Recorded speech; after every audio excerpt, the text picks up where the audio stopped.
Jornada especial, si las hay. ¿La estaban esperando? ¿Ustedes también? ¿La estaban esperando? Yo también. Bueno, hoy estamos completos, con las luces, con todo lo que necesitamos para recibir a nuestra amiga, la doctora Gaby Di Marco, que tan gentilmente, una vez más, se ha dispuesto para que podamos trabajar junto a ella. Ella es una de las pediatras que trabaja en nuestro centro educativo integral, la ONG Espírita, Camino a la Casita. Es una de los profesionales, son 3. Y los 3, además de sus especificaciones, de sus profesiones, ellos atienden a todos, porque la doctora Gabriela Di Marco es pediatra, pero atiende igual que el otro pediatra, a quien entrevistamos hace poquito, el doctor Hugo de Leone. Ella también atiende a los chiquitos, a las mamás, a los abuelos, a los adultos. Y bueno, hacía todo y hace todo. Tengo para contarles de ella un montón, un montón. No sé ni por dónde empezar. Tengo que hacer una síntesis. ¿Sabe usted? Nació en Rosario y después se fue al sur. Vivió en varias ciudades, después se vino a estudiar a La Plata, se casó, es mamá, fue mamá, nos va a contar ella todo esto. ¿Y por qué eligió dentro de la pediatría la nutrición? ¿Cómo fue que llegó? Tenemos tanto para preguntarle. Hay una historia muy bonita también de ella, cuando era chiquita, entre tantas.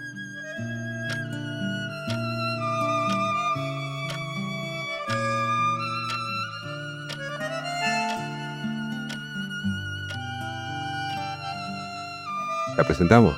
¿Cómo estás, Gaby? Muy bien, muy agradecida por estar Po- acá. ¿Podremos hacer que te sientas bien cómoda? Sí, súper Sí. cómoda. Soy pediatra, trabajo con niños y es verdad que en el SEI hay muchas necesidades, entonces uno orienta al resto de las personas porque llega frente a una necesidad, pero por ahí no es una atención médica, no, es una atención humana, Sí. orientando algunas cosas que por ahí uno tiene las posibilidades. Y cuando no hay, Gaby, hay que arreglarse con lo que uno tiene. Así hemos aprendido también nosotros, nos arreglamos con lo que tenemos. Increíblemente, estamos en una ciudad eh, llena de centros de salud y hospitales muy importantes y también el conocimiento de la universidad. Así todo, hay, como vos decís, un montón de necesidades en un lugar tan cercano como es el SEI, que a veces necesitan estas respuestas que no se obtienen a veces tan fácilmente. Sí, hoy felizmente tenemos convenio con la Universidad Nacional de La Plata y los odontólogos van a atender, pero no siempre fue así. Pero eso es para otro capítulo, Sí, lo dejamos para otro día extiende eso. todo eso. Sí, lo dejamos para otro día. Gaby, a los 7 años más o menos enfermaste de hepatitis, ¿no? Sí, hoy charlábamos en alguna oportunidad esto de la vocación. Y en realidad yo no lo tengo muy en claro, pero sí tuve una experiencia a los 7 años que me enfermé de hepatitis. Hace muchos años, que son los que yo tengo, cuando teníamos hepatitis, los niños, teníamos que estar en esa famosa palabra que es cuarentena, que son 40 días en reposo y encerrados. Y ese reposo era reposo en cama. Entonces, bueno, para una niña de 7 años, estar encerrada en su casa, donde además había 6 hermanos, pero todos aislados de la enferma, fue algo que me marcó. Y como eran 40 días y se extendieron un poco más, repetía segundo grado. Entonces mi maestra, Amalia, venía hasta mi casa a traerme la tarea, a hacer la tarea, y no solo eso, traía a mis compañeros para que los vea a través de la ventana. Bueno, a mí eso me marcó como el honor de ser docente, eso fue impresionante para mí. Creo que ahí estaba una de mis, no sé si vocaciones, pero algo que me encantó, me abrigó tanto en esos 7 años, que me impactó. Y a la vez, en ese mismo momento, estaba el pediatra. Eran los 2 ejes de esa enfermedad. Y mi pediatra era también alguien muy especial, que bueno, mi hígado no funcionaba muy bien y él nos traía tranquilidad o le daba tranquilidad a mi mamá, ¿no? Con tanta preocupación. Y después, te conté también en algún momento que después que me dieron el alta, ese pediatra no solo que me atendía amorosamente, sino que me invitó a su casa porque tenía una hamaca y yo habré dicho en algún momento que me encantaban las hamacas. Vivía en un pueblo donde no era tan común tener hamacas y él tenía una hamaca en su casa y me invitó a esa hamaca. Bueno, esas 2 cosas me marcaron a mí absolutamente y me encuentro hoy haciendo esa tarea, pediatría y docencia. Entonces, bueno, es inevitable que yo las asocie con esas vivencias de mi infancia. Naturalmente, naturalmente. Bueno, y te fuiste a vivir al sur y después te tuviste que venir a estudiar. Terminaste el secundario y tuviste que venir a estudiar, y cuando tuviste que venir a estudiar, elegir una carrera. ¿Y ahí cómo fue? Y dentro de estas posibilidades siempre, me veía relacionada con algo con la gente, con ayudar a la gente, era como algo era bastante común en nuestro, círculo de adolescente, esa tendencia de querer ayudar al otro, quizás por algo que nos inculcaban nuestros padres. Y dentro de eso, ayudar al otro, yo pensé, o cuando te haces el test vocacional en esa época, me salía, 3 posibilidades, o la docencia con niños, Ah, mira. o la psicología, o la medicina. Y yo pensé en psicología, así que convencí a mis padres, era la primera que venía a estudiar a un lugar tan lejano. Convencí a mis padres y me vine a inscribir en psicología. Cuando llegué a la ciudad de La Plata, en esa época y conocí la facultad, no podíamos verla como ahora por internet o tener alguna, no conocía la ciudad de La Plata. Yo venía acá por, no sé por qué, pero bueno, conocí la facultad y sentí algo que no era lo que yo me imaginaba, y mi padre siempre me había dicho que la intuición era primero, primero la intuición y después analizarlo. Ah, mirá qué linda sugerencia. Y yo sentí que no era el lugar, no me vi ahí adentro estudiando. Entonces, como había otra compañera que además de una se inscribió en psicología y la otra en medicina, fui a ver la facultad de medicina a acompañarla y sí sentí que era ese lugar. Tenían cosas en común, ayudar al otro, y me encantó. Y sí me vi ahí. Así que me inscribí en medicina. Cuando volví al pueblo, ¿cómo les explicaba? Bueno, mi mamá estaba muy en desacuerdo con mi decisión porque decía: "No, no sabe lo que quiere, ¿cómo va a ir allá tan lejos?". No sabía, para ellos era lejísimos venir acá. Y mi papá me hizo un contrato, que probara 6 meses y estudiara, y si aprobaba los parciales, me quedaba, y si no, que volviera a trabajar, ¿no? Que era lo que nos decían nuestros padres, o trabajar o estudiar, Estudiar, claro. igual que ahora, pero bueno, con más énfasis. Así que bueno, así fue. ¿Y Probé los parciales, aprobaste los parciales? aprobé todo. Qué fantástico. Y bueno, y estudiaste y después te recibiste. Estamos salteando muchas etapas, naturalmente. En esto seguramente hay un montón de cosas para contar. Y después vino la maternidad también. Sí, después que me recibí, claro, ya estaba haciendo la residencia en pediatría, ya con una decisión muy, este instalada, y sí, llegó mi primer hijita, Flor, así que fue como un cambio en la vida también, muy Porque, grande. claro, prepararse a estudiar o trabajar y ser mamá a la vez es una tarea más compleja, ¿no? Es más complejo, Mm. sí. No lo pensé tanto en ese momento, lo compleja que era. Después, bueno, fui muy feliz siendo mamá, entonces también rápidamente llegó, después de Flor, llegó mi otro hijo, Santiago, que son bastante seguidos. Y bueno, empecé a entender que tenía otra vocación, que me fascinaba, desconocida para mí, ¿no? Para los libros, nadie nos enseña por ahí, o no hay libros que nos enseñen a ser mamá o sobre la maternidad, uno puede tener vivencias, pero bueno, ahí encontré algo que me pareció maravilloso. Y todavía no llegamos a la nutrición. No. Y esto, ¿qué pasó? Tenía 2 hijos, ya me había como equilibrado mi trabajo y con mis hijos, todo es toda una organización familiar bastante difícil. Cuando, pasaron ya 3 años de mi último hijo, yo ya estaba como más organizada la tarea materna y la profesión. Y llega, por una decisión propia, nuestra tercera hija, Luciana, y ahí se desarmó todo lo que tenía ese equilibrio, porque 3 hijos es un número grande. Claro. Este, bueno, entonces ahí tuve como una crisis, y tuvimos que tomar alguna decisión, y bueno, la decisión fue ahí entonces que iba a ser una especialidad que estaba muy relacionada, que me encantaba, que tenía mucho que ver con ese origen de las enfermedades en los niños que yo no terminaba de comprender, y me permitía salir de ese ritmo que tiene la pediatría, porque la pediatría es una entrega total hacia el niño que uno atiende, hacia la familia, de mucha demanda, de muchas horas. No hay hora para que un niño se enferme, tengas que consultar, pero a la vez estaban mis 3 hijos, y eso es muy difícil.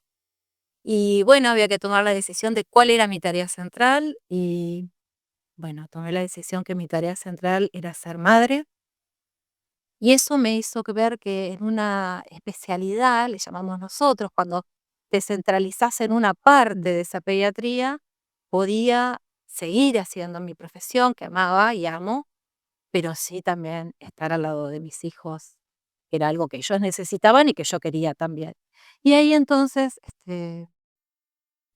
consulté con mi círculo íntimo si estaba la posibilidad de formarme en nutrición, que te demandaba también un estudio pero que el futuro iba a ser como mucho más flexible para mi familia. Y bueno, tuve el apoyo incondicional de quienes estaban compartiendo la vida conmigo. Bueno, personalmente mi esposo que me dijo: "Vamos con todo", y bueno, y eso hizo que pudiera entonces estudiar, porque era en Buenos Aires, esta otra y había una necesidad, además, en el lugar de trabajo en el que yo estaba, de nutrición infantil, que no había nadie, y bueno, se dieron algunas cosas, eh, y las tomé. Claro. Es importante que la familia, en este caso el esposo, acompañe, ¿no? Es importantísimo que Eh, acompañen hasta a los hijos, porque por ahí Lula era la más chiquita, no la consultaba, pero lo charlé también con mis hijos. Es importantísimo. Sí, los proyectos de vida no son personales. Cuando vos estás solo, sí, pero por lo menos así lo viví yo. Los proyectos de vida de la familia íntima son en equipo, digo yo, ¿no? La familia es el equipo, donde vos ahí decís, bueno, vamos para acá, para allá, pero sí, siempre sentí, o lo vivimos así, criamos así a nuestros hijos, que éramos un equipo, que pertenecía a otro equipo más grande, pero éramos el equipo central en la cosa.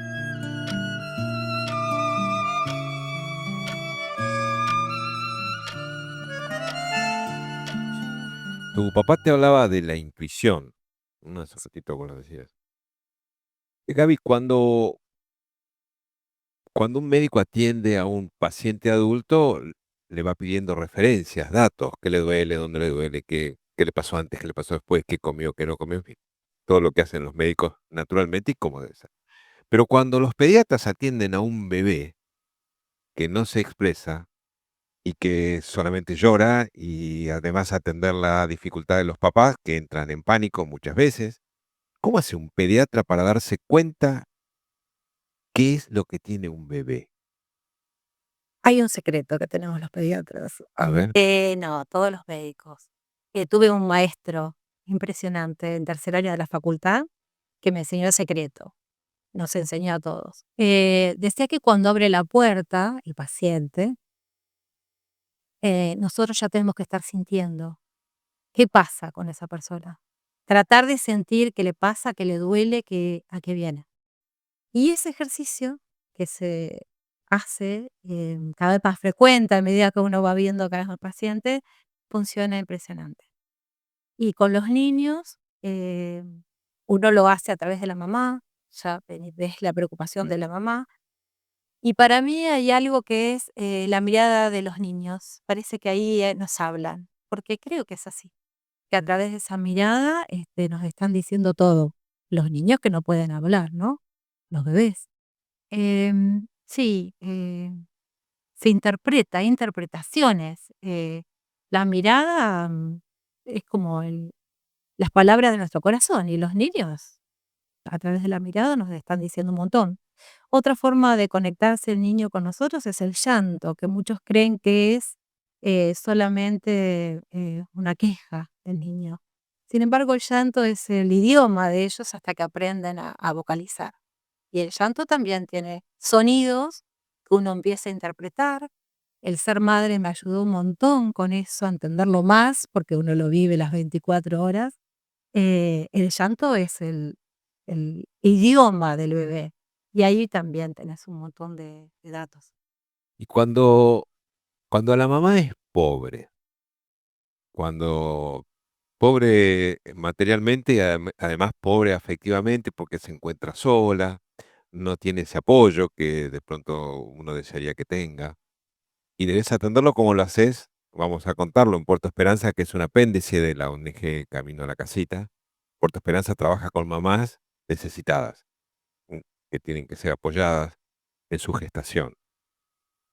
Cuando es atender a una mamá, pero que los recursos son escasos, y de pronto tenés que recomendar que haga cosas que recomendarías a una mamá de clase media o clase alta, pero la pobreza trae un montón de impedimentos. ¿Cómo se trabaja ahí con una mamá que padece esta dificultad además de la carencia de cuestiones materiales? Em, Uno trata de tantos años de trabajar en un hospital, la mayoría de las personas tienen dificultades económicas, pero las dificultades económicas y también las emocionales, espirituales, hacen que salgan herramientas dentro nuestro que son impensadas para otra situación. Entonces, estas mamás o todos nosotros que tenemos alguna dificultad, siempre hay un camino que tenemos que encontrarlo.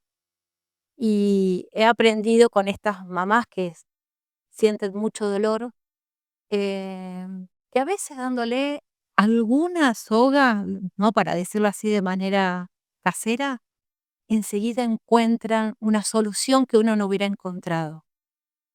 Entonces, en estas mamás que tienen que hacer alguna em, consulta, por ejemplo, o algún tratamiento que les es más difícil, eh, ayudándolas en alguna cosa, a veces materiales y otras que no, enseguida ellas pueden resolver mucho mejor que otros. Es difícil esto que estoy diciendo y no sé si se entiende, pero lo que quiero decir es que yo admiro a las personas que tienen dificultades, sobre todo materiales, porque hacen cosas que otras ni siquiera se imaginan y encuentran recursos donde nosotros a veces no los vemos. Eh, y logran, no sé, conseguir un remedio con una red de vecinos que uno no se imagina. He visto trueques entre las familias para conseguir un medicamento, te doy este, me cambias, cosas inimaginables. Mira. Em, y tienen algo que es a veces algunas personas que es pedir ayuda.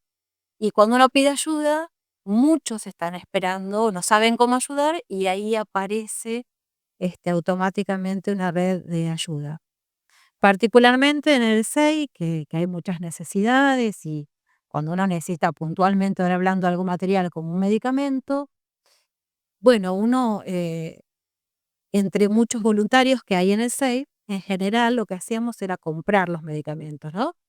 Y a veces uno pide en algún lugar, a veces en algún visitador, a veces lo compraban los voluntarios, que generalmente terminaba así, comprándolo porque son muy caros. Entonces, bueno, ahora estamos ideando alguna forma de autogestión para poder ayudarlas aún más. Pero las madres hacen cosas maravillosas frente a la necesidad que son innumerables.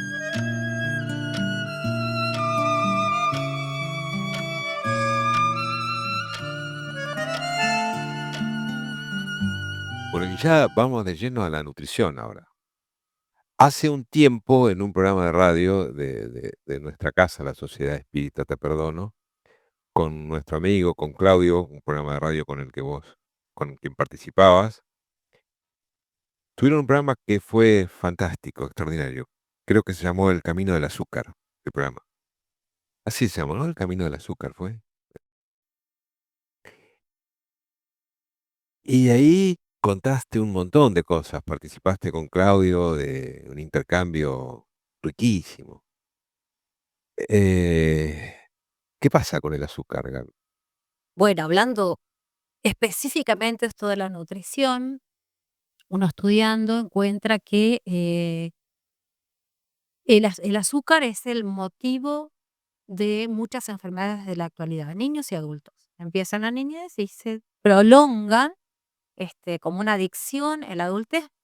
Todas esas enfermedades que ustedes escuchan como nosotros las llamamos crónicas no transmisibles, que son la diabetes, la obesidad, pero también los infartos, la hipertensión, accidentes cerebrovasculares, todas las causas de las que muchos seres del planeta, la mayoría de cáncer, la mayoría de los seres del planeta fallecen muchas veces antes de lo que tendrían que fallecer, ¿no? Acortando la vida que necesitarían o pudieran tener. Bueno, ahí hay un protagonista que es el azúcar que está en todos los alimentos que consumimos, en todo lo que tomás, comés, que viene en un paquete, en una botella. Y hay en la bibliografía, si uno busca estudiando, en 1960, 1970, eh, hay un estudio muy grande de tres científicos de Harvard. Uno de ellos gana el Premio Nobel de Medicina. Ellos habían tenido un aporte muy grande para estudiar qué producían las enfermedades cardiovasculares, que son los que escuchamos como infartos. El planeta empezaba a morirse de infartos. ¿Qué producía esos infartos? Era por qué pagaban a estos científicos para que lo estudien. Y había dos protagonistas en esta causa de los infartos. Una eran las grasas y otra era el azúcar. A eso se tuvieron que dedicar años a estudiar y hacer un informe, porque de ahí, de esas universidades que son como las directrices de todo el planeta, es donde todo el resto de los científicos siguen sus estudios. Serán como los que dirigen las investigaciones, lo más serio de todo. Bien. Nosotros leemos ahí y dice, uy, lo dicen ellos y seguimos haciendo lo que dicen esas investigaciones. En ese resumen o en ese informe que hacen ellos, sí, las grasas son una de las causas de nuestros infartos, la grasa de la alimentación, ¿no? La grasa de la industria, sobre todo, que le pone a los alimentos. Pero en el otro resultado daba que el azúcar era tan dañino o más que la grasa. Y ellos, sobre todo uno de los autores de ese trabajo, lo bajan y se podría ser el azúcar, cuando la evidencia dio que el azúcar es muy dañino para nosotros y letal, nos produce todas estas enfermedades. Eso quedó solapado, entonces el informe científico nunca llegó a quienes trabajan en ciencia y en salud y se fue la guerra contra las grasas, contra lo que ustedes pueden escuchar como palabras como lípidos, dislipemias, colesterol. Entonces se fue a trabajar o a luchar contra las industrias alimentarias que producían grasa. Y salieron informes, Claro, se proyectos, desvió un poco la atención, ¿no? todo. Claro. Y se ocultó lo del azúcar. El mundo siguió comiendo azúcar porque no se sabía esto, nadie dejó de indicar el azúcar porque no, nadie se informó de verdad que había dado ese estudio.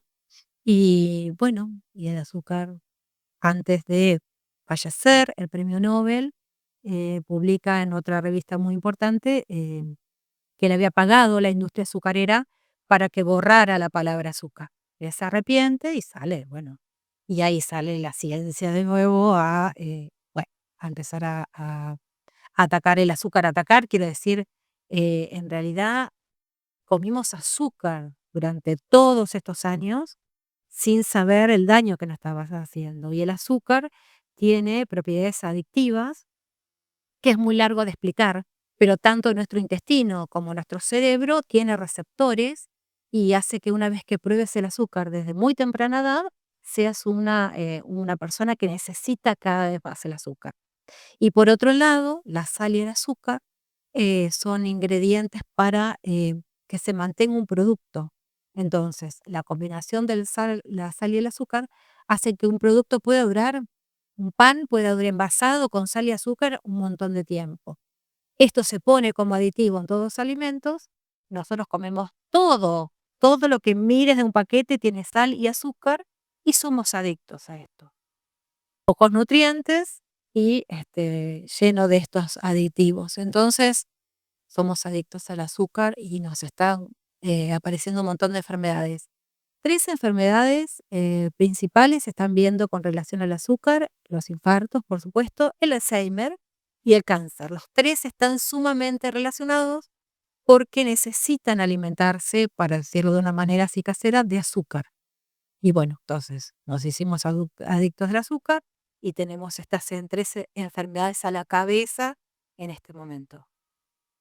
Nosotros te vemos, particularmente te veo también muchas veces muy ocupada y preocupada en tu docencia también en el Centro Educativo Integral, tratando de transmitir esto a, a las mamás, a las chiquitas, los chiquitos.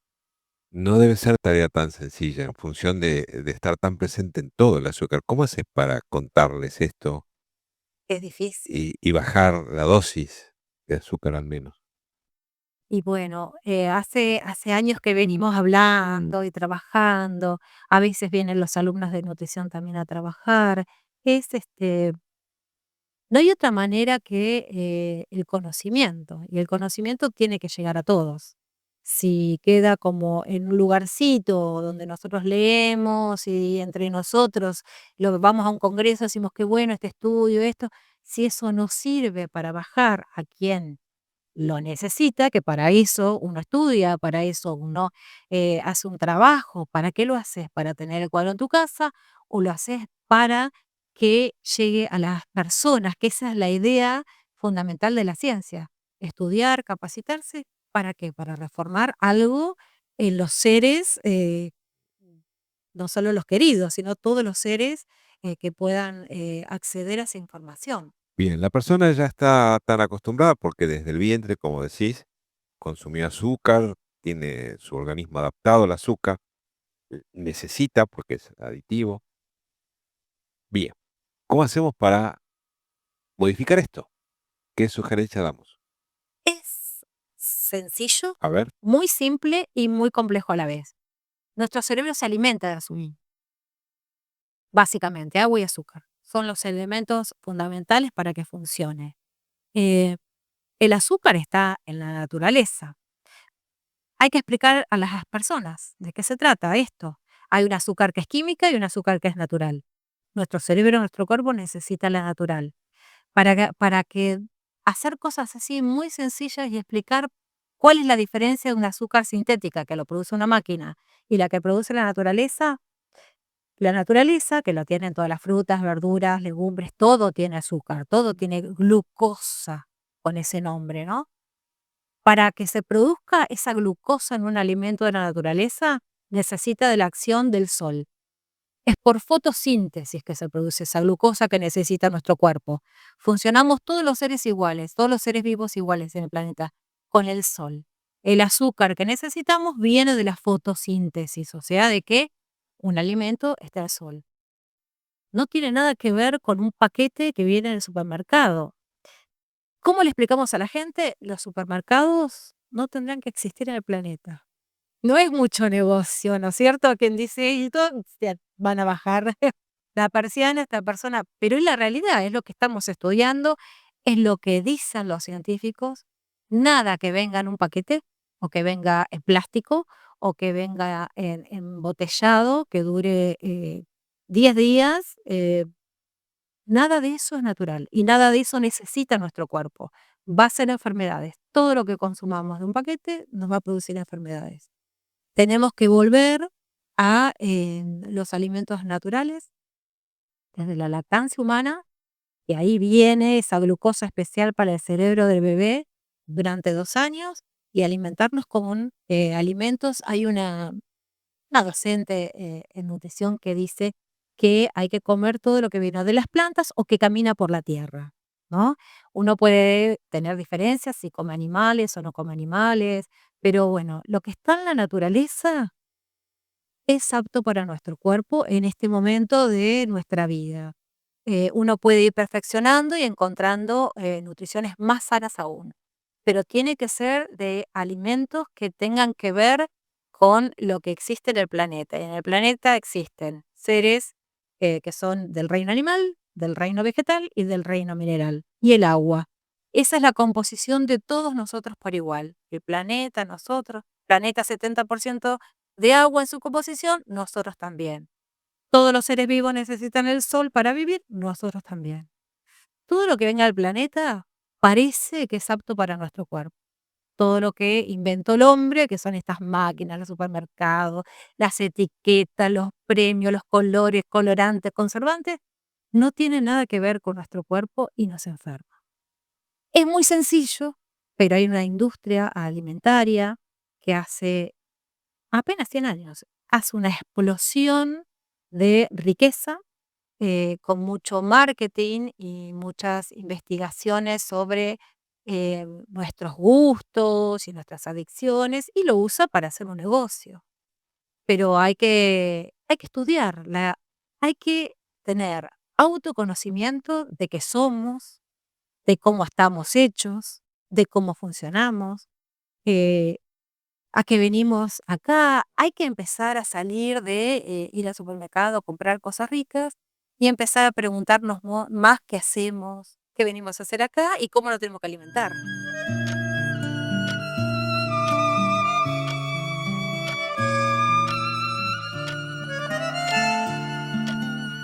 Mira, abriste otra puerta que yo sé que es tu especialidad y tu pasión.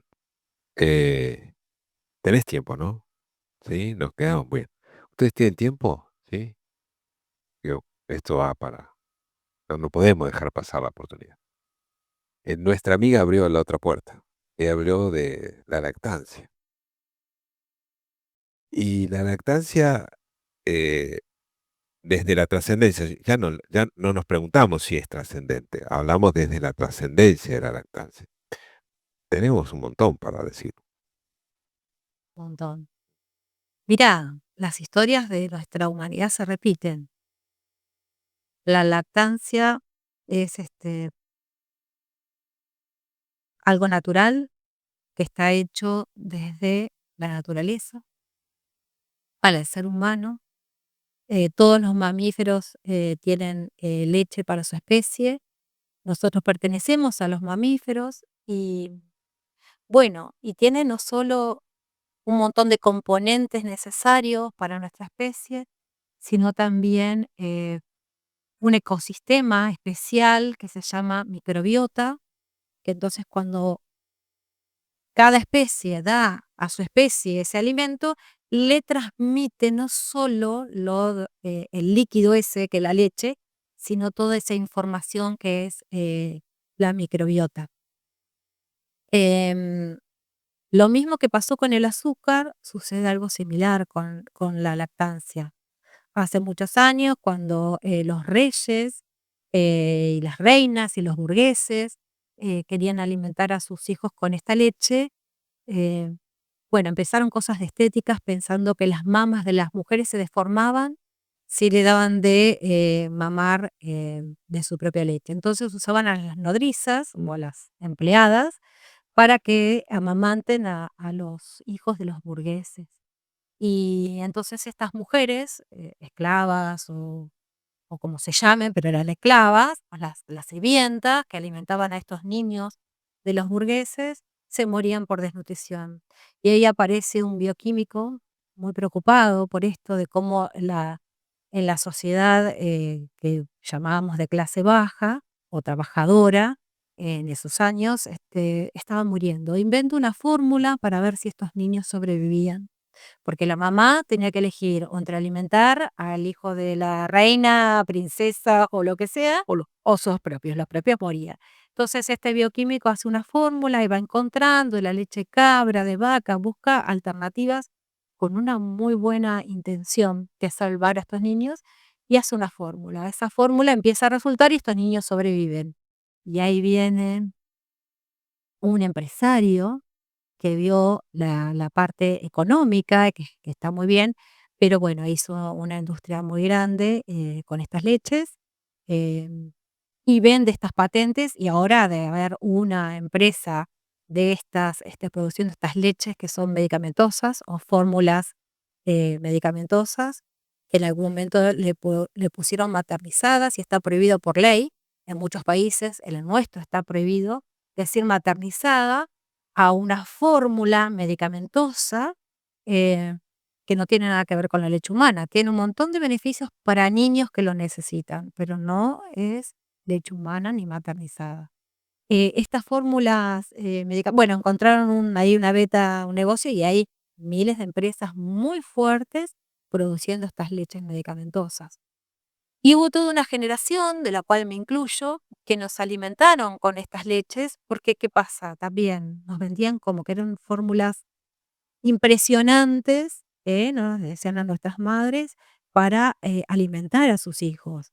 Y que las leches de las mamás, tenían un montón de déficit o no eran tan buenas como esas que producían y le ponían cosas especiales para nuestro cerebro. Bueno, como todas las mentiras caen, por suerte, hay mucha gente de bien, que no se venden, por algunas monedas o muchas monedas, no importa, y empezaron a sacar a la luz la importancia de la leche humana, los estudios científicos que hablan cómo el cerebro de un niño, em, se forma, esos 2 primeros años, si está presente la leche humana o no lo está.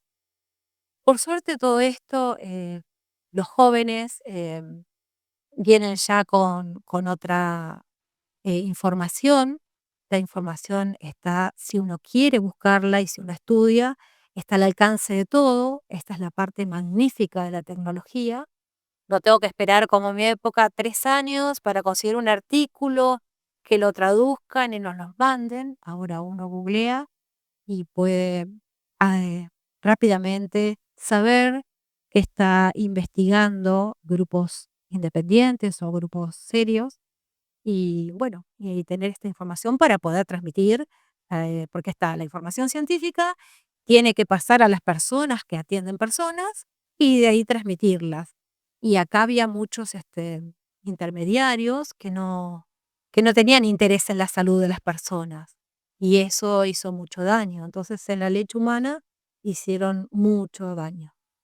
Ahora que sabemos, desde hace no tantos años, desde el 2016, con todo esto de la nanotecnología y todo, bueno, la maravilla de lo que es, la leche, esto lo hemos comentado en, el programa que hicimos con Claudio, un artículo muy importante, en una revista muy importante que viene como a sellar y a hacer ahí frente a batallar con esto, que se llama Diálogos Biológicos, se puede googlear y ver, donde dice que no solo tiene las propiedades adecuadas, que crece el cerebro del niño, por qué necesita el niño 2 años, tomar leche humana por lo menos para formar ese cerebro, que el 80% de ese cerebro se forma los 2 primeros años de vida del niño, eh, sino que además, tiene una simbiosis con la mamá, que cuando su mamá se enferma, él puede ayudar a producir algunos anticuerpos para la mamá. Y ni hablar si ese niño se enferma, la mamá como aumenta esas células, que son las guerreras, las inmunológicas, para ese niño pueda combatir una virosis o una bronquiolitis. Todo eso, demostrado científicamente, viene a dar batalla con tantas mentiras y tantos negocios que han existido, y bueno, quien quiere tiene la posibilidad de enterarse de esto y de no dejarse usar, por una lata luminosa o alguien que los quiere convencer que esa leche humana no es para el humano. Es como algo rarísimo, pero nos han convencido. Y lo han creído, y lo han creído. Sí.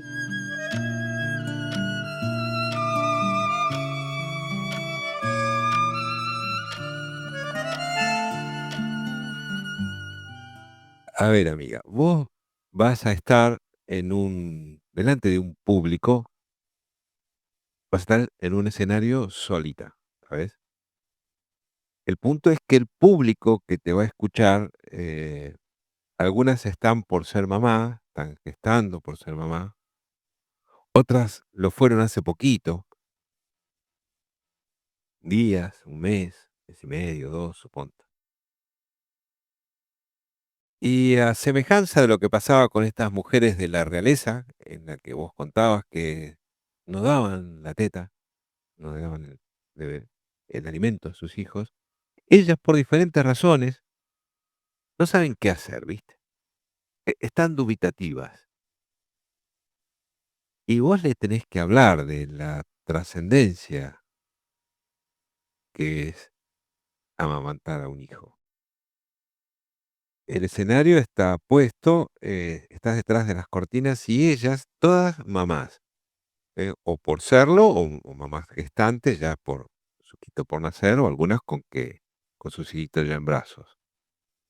Y vos les tenés que hablar de la necesidad recíproca que existe en la lactancia. Y se está corriendo la cortina, amiga, y quedás delante de todas ellas. ¿Qué les decís?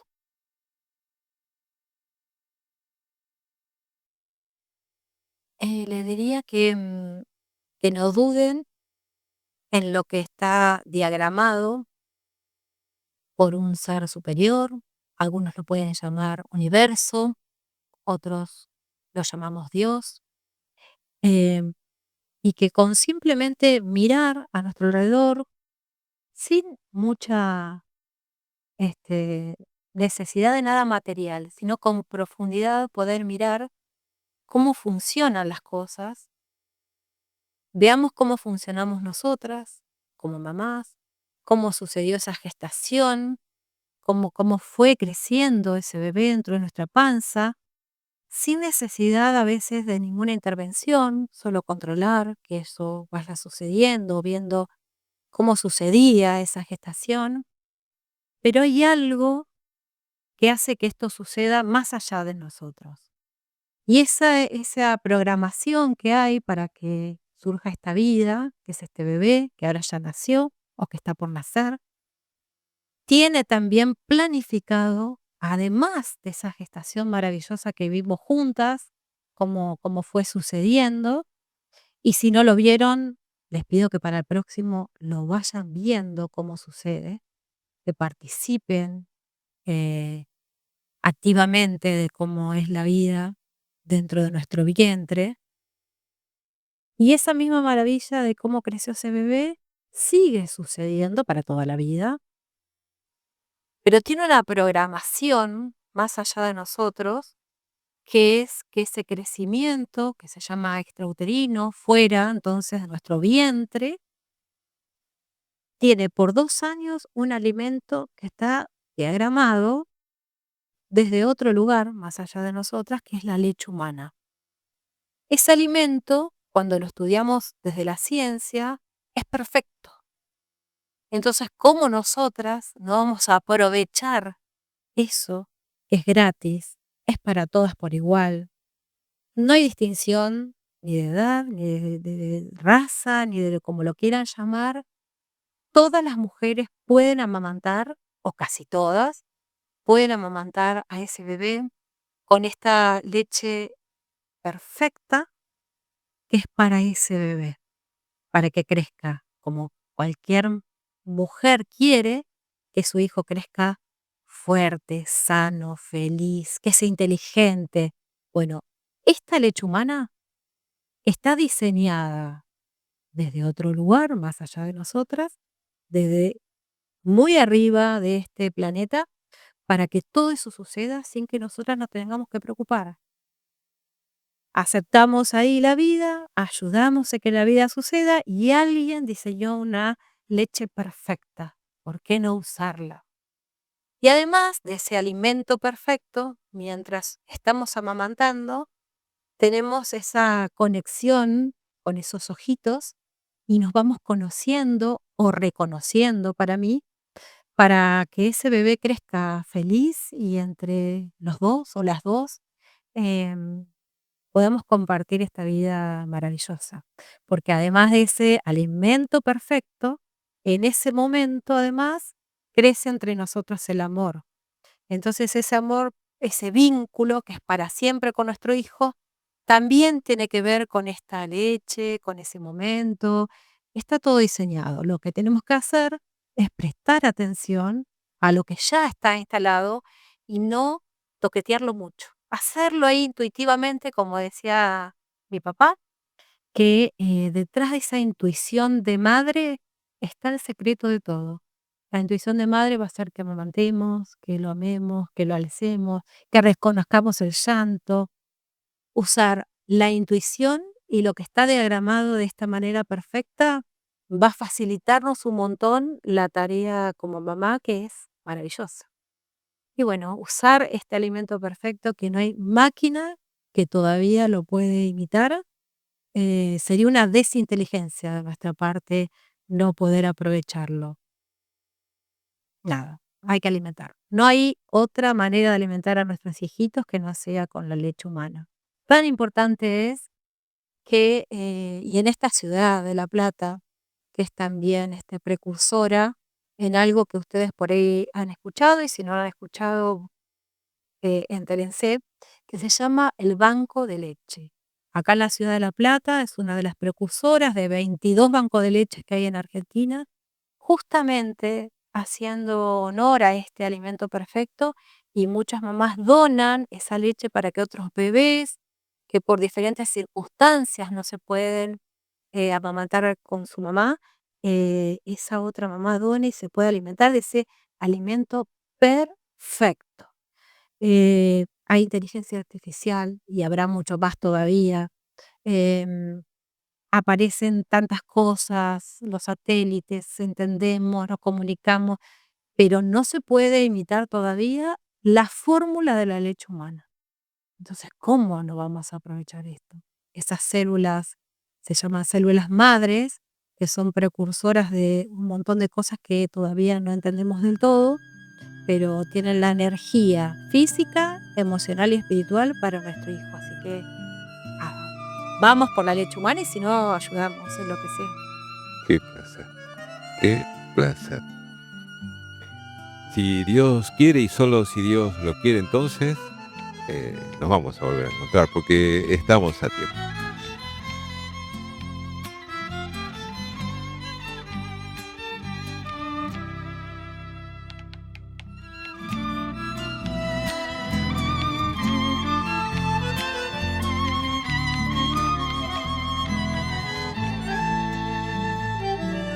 Tal vez así sea mejor para los dos.